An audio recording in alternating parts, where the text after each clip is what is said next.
안녕하세요. 반갑습니다. 이재진의 상한가 랠리입니다. 오늘도 방문해 주신 분들 너무나도 감사합니다.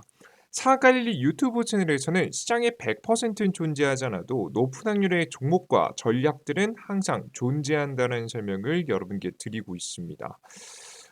최근 시장이 굉장히 크게 흔들리는 가운데 보다 더 단 1%라도 높은 확률의 종목들을 잡아나가기 위한 최신 뉴스 분석과 다양한 관심 종목들을 여러분께 내어드리고 있습니다. 매번 확률 높은 종목들을 올려드리고 있으니까요. 여러분들께서 기회가 왔을 때 과감하게 좋은 종목들을 쓸어 담기 위해서 미리 좋은 종목이 무엇인지 어떤 종목이 가장 크게 올라갈지 알아놔야겠죠. 그럼 관심 종목들을 내어드리고 있으니까 구독 버튼 누르시고 매번 올라오신 영상 시청하시면서 많은 도움 받아가시면 좋을 것 같습니다. 자, 오늘의 영상을 끝까지 시청하신 분들에게는 여러분들께 선물을 드리고 있는데요. 지금 시장을 주도하고 있는 AI 관련 종목들 총정리 자료집하고 차세대 2차 전지 자료집 두 개의 자료집을 여러분들께 나눠드리고 있습니다. 2차 전지 관련 종목 자료집만 보셔도 2차 전지 앞으로 강하게 올라갈 수 있을 만한 후속 종목들 아실 수 있으실 거고요. 그리고 추가적으로 이어서 AI 섹터 앞으로 시작하게 될 AI 구글, AI 마이크로소프트 본격적인 경쟁이 시작되는 현재 시장에서 로봇 관련 종목들과 함께 크게 상승할 수 있을 만한 대표적인 이슈와 종목들을 쭉 정리해 놨습니다. 요 두 개의 무료 자료집을 제가 영상 마지막에 무료로 얻어갈 수 있는 방법을 말씀드리도록 할 테니까 영상 끝까지 시청하시면서 이 선물도 얻어가시면 좋을 것 같습니다. 자, 그럼 오늘의 주제로 가봐야겠죠. 오늘의 주제는 무엇이냐? 천조 원전 수출 70년 만에 온 기회. 이 주식 마음 편하게 모아가세요. 큰돈 법니다라는 주제로 오늘의 영상을 준비했습니다. 최근 주식시장에 굉장히 큰 변화가 일어나고 있는데요. 바로 뭐냐? 미국 60년대 이후 첫 M2 감소, 경기 침체 신호탄인가라는 내용입니다. 말 그대로 M2란 뭐냐? 통화 공급량인데요. 이 통화 공급량이 줄어들었습니다. 미국 정부가 정말 미국의 중앙은행이 긴축을 했기 때문인데요. 테이퍼링과 함께 금리 인상을 하게 되면서 통화 공급량이 줄어들었습니다. 근데 이런 현상은 앞서 말씀드린 이후대로 60년대 이후 굉장히 처음 일어난 현상이라고 보시면 될 것 같고요. 그러다 보니까 최근 다가오고 있는 경제 위기가 정말 역대급이라는 이야기가 나올 만큼 많은 말들이 나오고 최근에 은행, 중소형은행이긴 하지만 파산하는 모습까지 나오게 된 겁니다. 실제 이런 이 통화량의 감소는요, 다양한 시장에 영향을 주고 있는데요. 그들 중에서 가장 위험하다고 보여지는 게 역시나 부동산 시장입니다. 미국의 샌프란시스코 사무실 24%가량이 텅텅 비었다. 각국 공식률 치솟고 있다라는 내용입니다. 그러니까 사업이 잘 안 되는 거죠.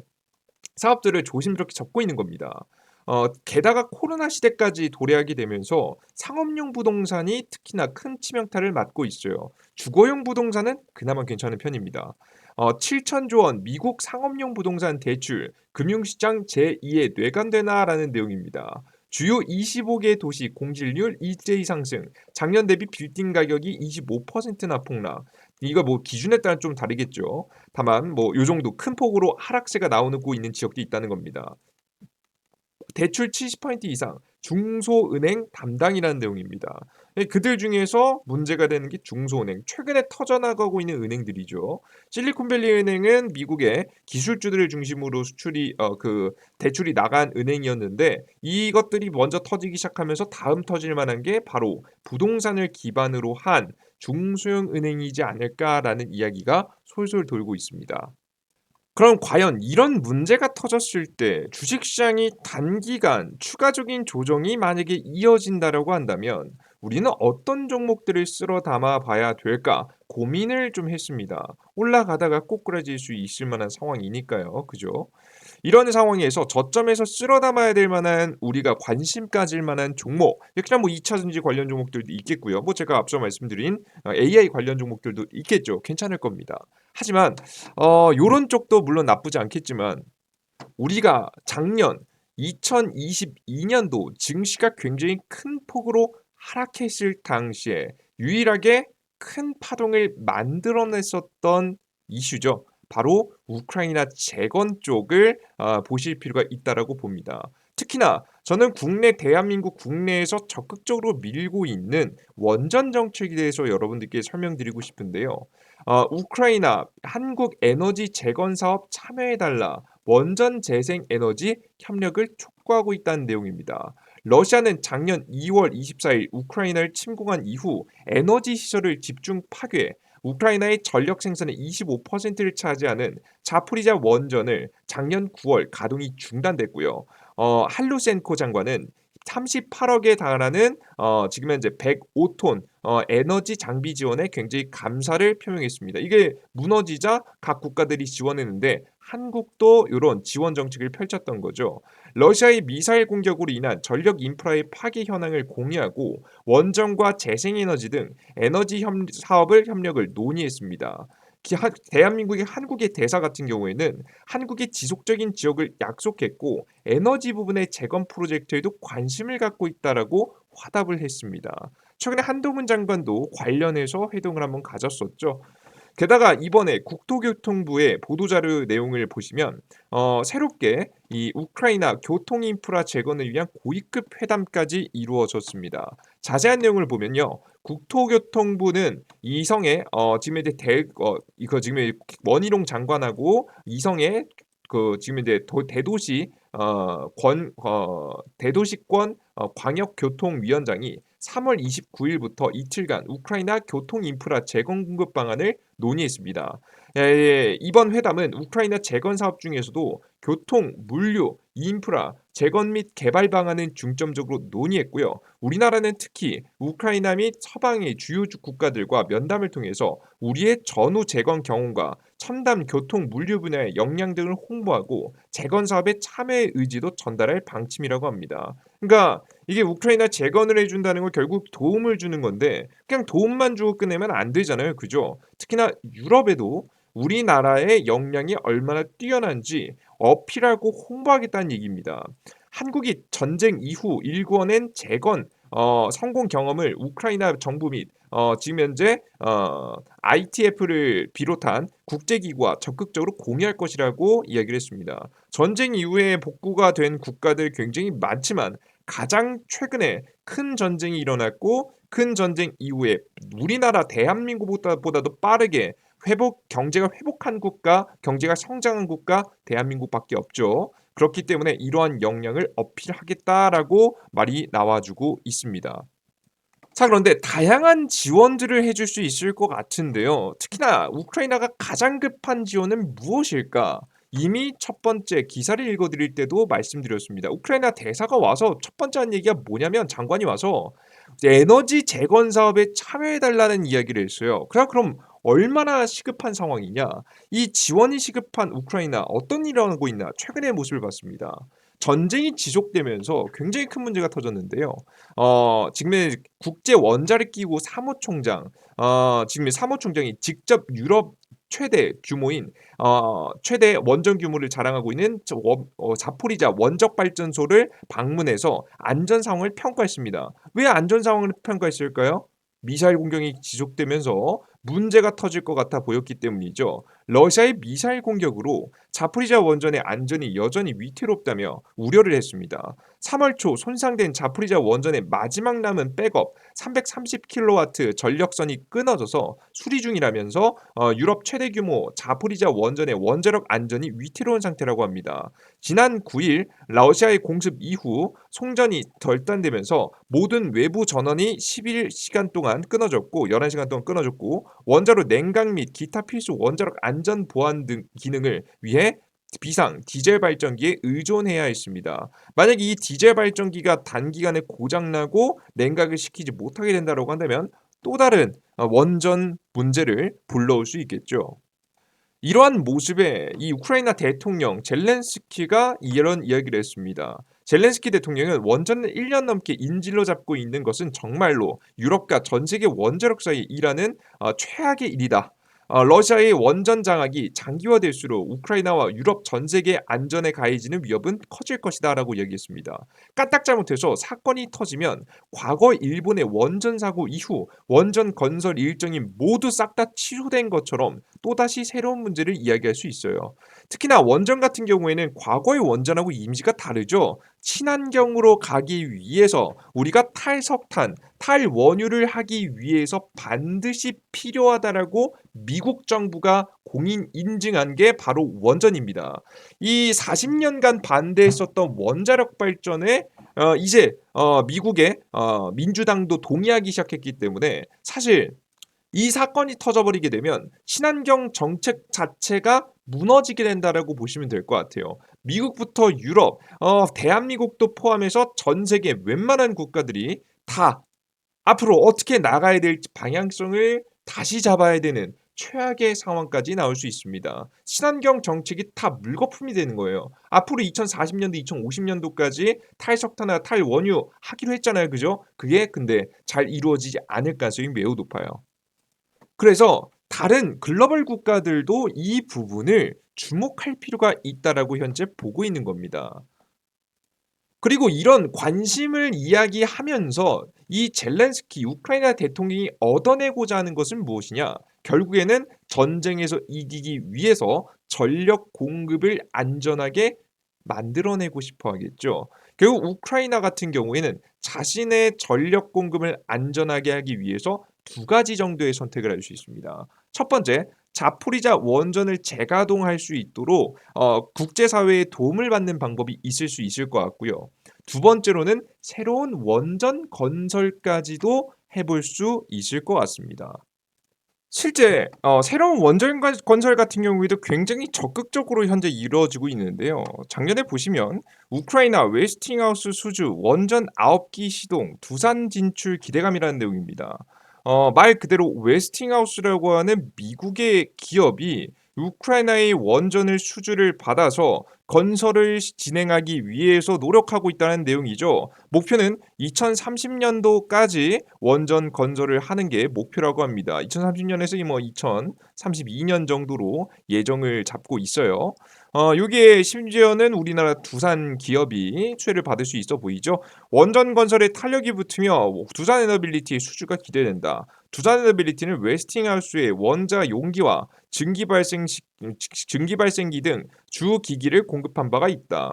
미국의 지금 현재 해당 주에서 서머 원전과 조지아주 보글 원전의 주 기기를 두산 에너빌리티가 납품했다. 과거 이력도 있기 때문에 미국에서 원전 건설했을 때 이번에 웨스팅하우스가 진행하는 우크라이나 원전에서도 두산 에너빌리티가 수주를 떼낼 수 있겠다라는 기대감에 대해서 이야기를 했습니다. 그리고 그냥 대형 원전뿐만 아니라 소형 원전도 이야기하고 있습니다. 전쟁 중이니까요, 특히나. 홀텍이라는 기업이 있는데 해당 기업이 우리나라 기업은 아니에요. 우크라이나의 SMR 사업의 주인공이 됐습니다. 이 사업에서도 역시나 같이 사업을 몇 번 진행한 이력이 있는 현대건설이 원전 사업 파트너로서 부각을 받을 가능성이 높아 보입니다. 지난 2021년도 11월 현대건설과 파트너십을 맺고 SMR 원전 해체, 사용 후 해결료 임시 저장 분야에서 협력해 왔습니다. 그러니까 그냥 건설을 한 게 아니라 원자력 발전 관련된 협력을 과거부터 이어왔기 때문에 이번에 또 다시 우리나라 국내 기업이 수혜를 받을 수도 있는 거죠. 자, 근데 이런 참여도 역시나 좋겠지만 저는 직접적으로 우크라이나의 망가진 자포리자 원전을 보수를 통해서 재가동을 시키거나 혹은 새로운 원전 건설의 이 주역이 대한민국이 되면 관련된 홍보가 제대로 이루어지면서 이 유럽의 원전 수출에 굉장히 큰 도움이 될 수 있지 않을까 싶어요. 그래서 참여도 좋지만 재건이 주도하는 게 굉장히 핵심이다. 원전 신규 건설들은 이미 좀 다 이루어졌으니까 배정이 됐으니까 재건 쪽이 중요하지 않을까. 우리나라가 이걸 주도하면 좋지 않을까라는 생각을 해요. 그러면 이런 재건과 관련된 일정이 자세하게 좀 기대감이 생길 수 있을 만한 타이밍을 봐야겠죠. 원래 주식이라는 건 타이밍입니다. 이렇게 가능성을 염두에 놓고 이 기대감이 끝나기 전까지 주가가 올랐다가 기대감이 사라지면 주가가 다시 조정받는 이게 지금 시장의 가장 대표적인 주가를 만들어낸 특징이죠. 가장 대표적으로는 최근에 성일하이텍 같은 경우를 보시면 성일하이텍 같은 경우 보시면 제가 여러분들께 추천드렸던 자리는 요런 자리였죠. 요런 자리에서 사세요. 계속해서 매집하세요. 가져가세요. 설명드렸고 실제 이번 연도 3월달 이번 달도 3월달 중순쯤에 뭐가 있었냐면 유럽 핵심 원자재법이 있었습니다. 유럽 핵심 원자재법에 대한 기대감으로 올랐는데 3월 중순에 재료가 소멸됐죠. 그 다음부터 주가 크게 가요 안 가요? 안 가는 모습을 보여주고 있죠. 좀 쉬어가는 모습을 보여주고 있습니다. 다음 기대감이 나오기 전까지는 이러한 애매한 모양새를 보여주는 거죠. 그래서 우리는 재료 소멸이 되기 전에 재료가 있을 때 잘 매집했다가 재료가 소멸될 때쯤부터 분할 매도를 해 나가는 전략이 가장 베스트한 겁니다. 그래서 우리가 다음 일정을 찾아보면은 저는 바로 이 일정이 가장 빠르고 명확한 일정일 거라고 생각해요. 바로 뭐냐? 원전 동맹 외쳤는데 한미 원자력 고위급 재가동 어떻게 되나라는 내용입니다. 이 기사의 자세한 내용을 보면 지난해 5월 작년이죠. 조 바이든 미국 대통령이 방한하면서 열린 한미 정상회담에서 양국이 합의했던 한미 원자력 고위급 위원회 재가동이 1년 가까이 실현되지 않고 있다. 4월 26일 한미 정상회담에서도 한미 원전 협력이 주요 의제로 채택이 됐어요. 그래서 드디어 1년 가까이 실현되지 못했던 한미 원전 수출 공동 협력이 드디어 이번에 이루어질 수 있지 않을까라는 기대감이 돌고 있습니다. 여기에 뭐 우리나라 국내에 있었던 이 미국의 그 인플레이션 감축법이라든가 다양한 반도체 규제라든가 다양한 이야기가 있겠지만 역시나 원전 협력도 빼놓지 않고 들어갔다는 부분이 굉장히 중요해 보이고요. 해당 문제 해결할 만한 문제는 한국전력과 웨스팅하우스의 소송 문제가 굉장히 있는데 이 소송 문제를 해결하는 것이 굉장히 관건이지 않을까 싶습니다. 뭐 이 사건은 원전 관련 관심이 있으신 분은 다들 아실 거라고 봐요. 우리나라 국내의 원전 기술이 애초에 미국 기업으로부터 옮겨오기 때문에 원천 기술이 웨스팅하우스에 있어서 원전을 수출하기 위해서는 이들에게 허락을 받아야 된다 뭐 이런 이야기예요. 과거에도 비슷한 대화를 통해서 이런 비슷한 소송이 있었고 해결한 적이 있기 때문에 뭐 정상회담에서 각자 정부가 적절한 기브앤테이크를 진행한다고 한다면 충분히 한국 입장에서도 유럽에 원전 수출을 하기 위한 가장 중요한 홍보처로 보여지는 우크라이나 원전 재건에서도 성과를 만들어낼 수 있지 않을까 싶어요. 제가 봤을 때는 미국 입장에서는요, 대한민국이 우크라이나 원전의 재건을 어느 정도 도와준다라고 하면 직접 뭐 주도할 수도 있고 좀 도와줄 수 있겠는데 만약에 도와준다라고 하면 미국 입장에서 이보다 좋은 게 없겠죠. 요걸 주고 우리는 얻을 게 뭐죠? 유럽의 원전 건설을 미국의 도움을 받아서 진행하는 게 가장 좋겠죠. 그래서 대한민국은 홍보도 되고 유럽 진출을 미국이 한국을 도와주는 그림까지 바라보는 게 가장 적절한 기브앤테이크가 아닐까라는 생각을 합니다. 이러한 기대감이 조금씩 형성이 되면서 관련된 주가들도 조금씩 주가가 머리를 들어 올리고 있거든요. 최근에 가장 대표적인 기업은 한정기술이라는 기업이 있습니다. 한정기술 같은 경우 이제 원전 수출을 주도하고 있는 기업이라 보시면 될 것 같고요. 정부기관이기 때문에 사실상 그 어떤 재건이든 새로운 원전 건설이든 적극적으로 나서는 가장 선두에 둔 기업이라 보시면 돼요. 특히나 요즘에는 한정기술이 재밌는 걸 좀 하고 있는데요.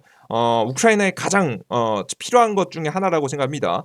안티드론 방어 체계로 원전 시설을 방어한다는 내용입니다. 그래서 드론으로부터의 공격을 막기 위한 지금 현재 시스템을 갖추고 있다. 해당된 연구를 열심히 진행하고 시설을 갖추고 있는 모양새예요. 우리나라 대한민국에서도 최근에 북한의 드론기가 한번 왔다 갔다 했기 때문에 위협감도 느꼈고 이런 기술이 완성된다라고 한다면 딱 우크라이나에 딱 어울릴 거 아니겠습니까?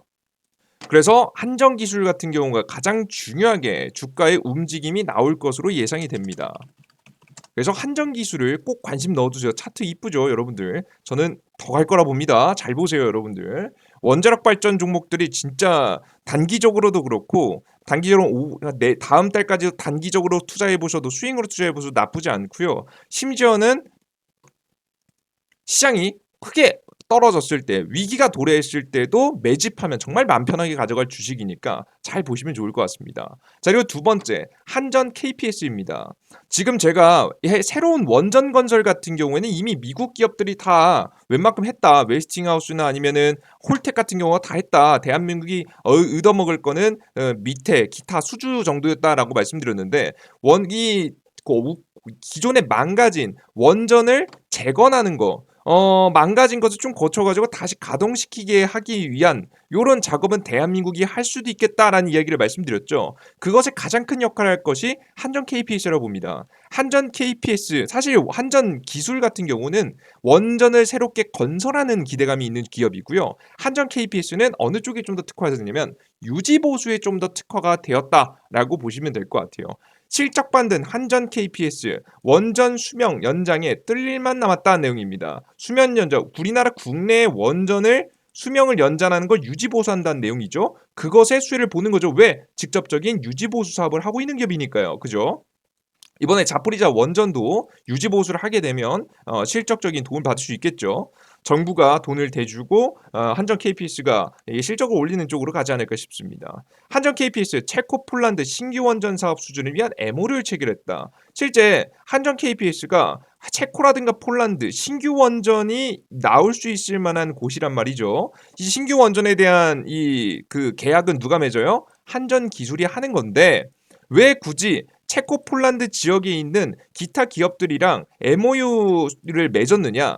해당 체코 폴란드 지역에 원전의 유지 보수를 주로 하는 기업들이 있을 거 아니겠습니까? 그죠? 그런 기업들하고 체결을 맺은 거예요. 그래야 우리나라 대한민국 기업이 신규 원전을 건설할 때 부품들을 수급을 빠르게 할 수 있겠고 한번 건설해 놓으면은 문제가 됐을 때 빠르게 유지 보수를 할 수 있기 때문에 이런 기업들하고 MOU를 미리미리 체결해 둔 겁니다. 그래서 한전 기술이 역시나 유지 보수 부분에 있어서는 압도적이다라는 걸 보실 수가 있겠죠. 주로 하고 있는 일이니까요. 그래서 한전 KPS도 또한 뭐 이것만 하는 건 아니긴 하지만 해당된 이슈가 딱 우크라이나 재건 쪽하고 맞아떨어지면서 매력적인 차트를 만들어낼 가능성이 높으니까 한전 KPS 잘 보시면 될 것 같고 두 번째는 마지막 세 번째는 두산 에너빌리티입니다. 두산 에너빌리티 같은 경우 2.9조 원 원전 계약을 체결했는데 신한울 3, 4호기 수주를 성공했습니다. 애초에 원전 건설에 대해서 기술력을 탄탄히 확보하고 있기 때문에 대한민국 국내 안에서도 수주를 성공한 부분이겠죠. 게다가 두산 에너빌리티가 하반기 SMR 원자로 첫 제작에 착수, SMR 기술도 있고 해당 기기를 건설을 이제 본격적으로 시작할 만큼 기술력이 물에 오른 상황입니다. 앞서 보셨듯이 아직 요거 SMR 사업 같은 경우에는 저는 두산중공업이 현대건설 이외에도 이런 SMR 관련된 부품들을 홀텍에게 뭐 납품할 수도 충분히 있을 수 있는 얘기라고 좀 생각을 하고 있어요. 워낙에 SMR 기술을 가지고 있는 기업이 몇 안 되기 때문에 이런 기술력을 가지고 있는 두산 에너빌리티 또한 매력적으로 부각받지 않을까 싶습니다. 근데 저는 지금 현재 상황을 보면 저는 가장 매력적인 건 한전 KPS하고 한전 기술 이 두 쪽 종목이다라고 바라보시면 될 것 같습니다. 뭐 국내를 바라보면 가장 급한 게 이제 핵 폐기물 처리인데요. 뭐 그거는 또 다음에 한 차례 기회가 되면 설명드리겠고 지금 현재 나오고 있는 이슈의 중점에서는 한전기술하고 한전 KPS가 가장 매력적이니까 지금 현재는 이 종목들의 뭐 신규 편입이나 보유하고 계신 분들을 잘 주목해 보시면 되겠죠.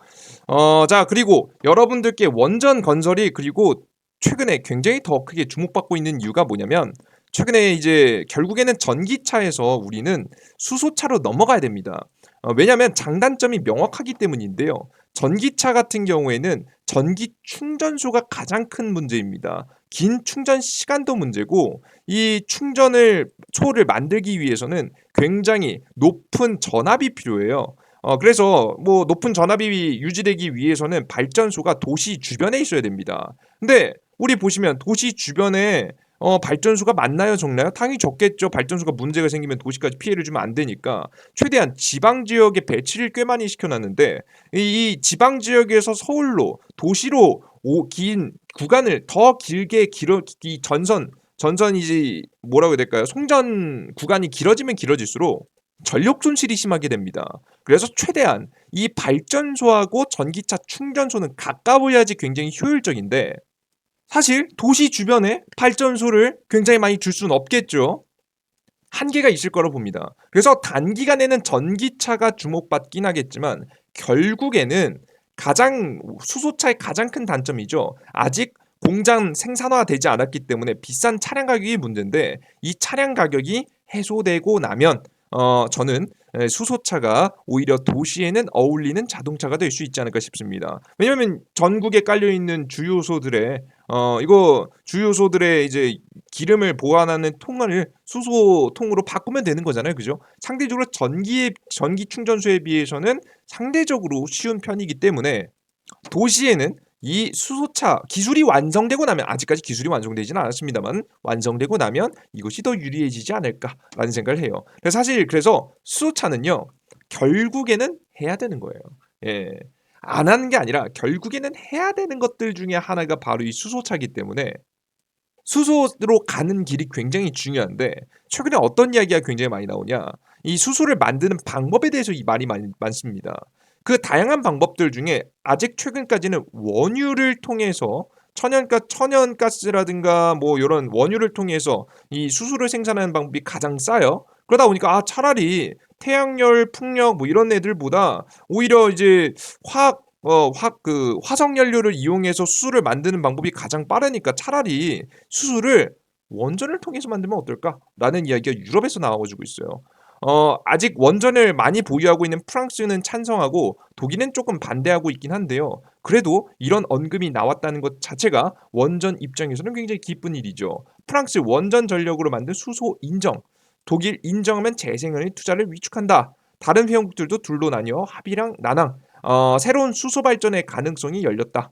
미래 전기차, 수소 전기차 생태계 완성 여부까지 주목된다라는 내용입니다. 이런 수소 생산에 대한 방식으로도 원자력 발전소가 이루어질 수 있어서 굉장히 원자력 발전소는 역시나 미래에 반드시 필요한 요소 중에 하나가 아닐까라는 생각을 해요. 아시겠죠? 그리고 또 증시가 폭락했을 때 저는 또 원전 관련 종목들이 더욱더 매력적이라고 보는 한 가지 이유를 더 꼽아보면 역시나 대형 원전 수주, 유럽에 있는 원전 수주가요. 2024년도에 결정이 납니다. 2023년도에는 기대감이라든가 가능성에 대한 언급이 많이 되고요. 대한민국이 노리고 있는 새로운 원전 수주 일정이 다 2024년도에 발표가 될 예정이기 때문에 2023년도 말부터 조금씩 이야기가 솔솔 돌기 시작하겠죠. 그래서 이 수주를 위한 작업들도 중간중간 진행되면서 주목을 받겠지만 역시나 장기적인 긴 호흡을 봤을 때에도 큰 급등이 나올 수 있을 만한 기대감을 아직 남겨두고 있기 때문에 여러분들께서 크게 주가가 빠졌을 때 오히려 이런 종목들을 잘 매집해 보시면 좋은 결과를 볼 수 있지 않을까라는 생각에 여러분들 말씀드렸고요. 요즘에 원전 관련된 이슈가 뚜렷하게 있지 않다 보니까 많은 분들께서 뭐 2차전지 관련 종목으로 다른 종목 쪽 좀 들고 계신 분들이 많이 수익을 보고 이 원전 관련 종목들 들고 계신 분들 소외되시는 감이 없잖아 있긴 한데요. 그렇다고 해서 원전 관련 종목들이 안 좋은 종목 아니잖아요. 그죠? 2차전지 관련 종목들이 영원히 올라가진 않을 거고 잠깐 떨어지기보다는 쉬어주는 구간에 가져갈 텐데 이런 쉬어주는 구간에 저는 분명히 원전 관련 종목들이 특히나 다음 달 명확한 한미 정상회담 일정이 있는 가운데서는 주목할 수 있을 만한 파동이 나올 수 있지 않을까 싶습니다. 요 파동에서 한 10%만 더 먹어도 정말 땡큐 아니겠습니까? 그죠? 물려 있었다면 빠져나올 수 있을 만한 구간만으로도 정말 좋은 구간을 만들어낼 수 있을 거라고 봅니다. 여러분들께서 한번 관심 가지시고 보신다라고 하면 분산 투자의 관점에서도 리스크를 감소시킬 수 있는 새로운 투자를 할 수 있을 만한 종목들 중에 하나니까 원전 관련 종목들이 없으신 분들도 같이 참고하시면 좋은 투자가 이루어질 수 있지 않을까 싶습니다. 여기까지 오늘의 영상 마무리 보도록 하겠고요. 여러분들께서 제가 영상 마지막에 2023년도 여러분께 핵심 자료집 두 가지 나눠드린다 말씀드렸죠. AI 자료집하고 바로 2차전지 자료집입니다. 해당 무료 자료집은 어디서 얻어갈 수 있느냐? 구글 플레이 스토어 앱 스토어에 이재진이라고 검색하시면 되는데요. 어플리케이션을 통해서 드리고 있습니다. 삼성 핸드폰 사용하시는 분들이 구글 플레이 스토어이실 거고요. 앱스토어 사용하시는 분들, 아이폰은 앱스토어이실 겁니다. 검색창에 동일하게 이재진 아이입니다. 검색하시면 제 어플리케이션 가장 처음 나오고요. 클릭하시고 들어가시면 무료 설치 버튼이 있습니다. 무료 설치 버튼 클릭하시고 접속하시면 이재진의 상한가리리 무료 어플리케이션이 나오게 되는데요. 해당 무료 어플리케이션에서 무료 회원 가입을 하시고 핸드폰 번호, 성함 이런 거 필요 없습니다. 정말 개인정보 최소한 필요 없고 아무거나 적으셔도 됩니다. 핸드폰 번호 적는 칸은 심지어 없을 거예요.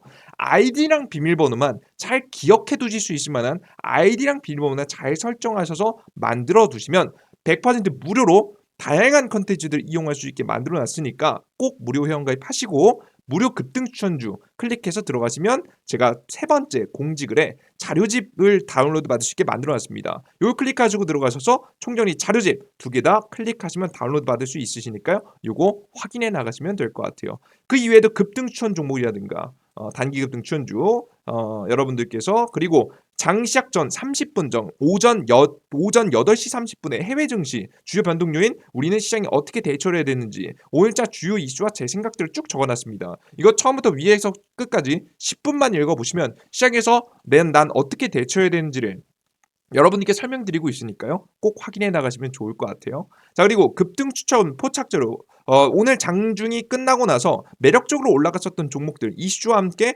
관련 종목들을 정리해드리고 있습니다. 이 흐름을 알아야 다음 추가적인 급등이 나올 수 있을 만한 종목들 더 포착할 수 있겠죠. 그래서 이런 것들 나눠드리고 있으니까 여러분들께서 다양한 무료 업데이트되는 새로운 정보들 매일매일 급등 추천주 시황 포착자로 올려드리고 있으니까 여러분들께서 많은 도움 받아가시면 좋을 것 같습니다. 자, 오늘 영상은 여기서 마무리해 보도록 하겠고요. 전 다음 영상에 좀 더 유익한 내용과 함께 찾아뵐게요. 여러분들 모두 감사하고요. 다음 영상에 뵙겠습니다. 감사합니다.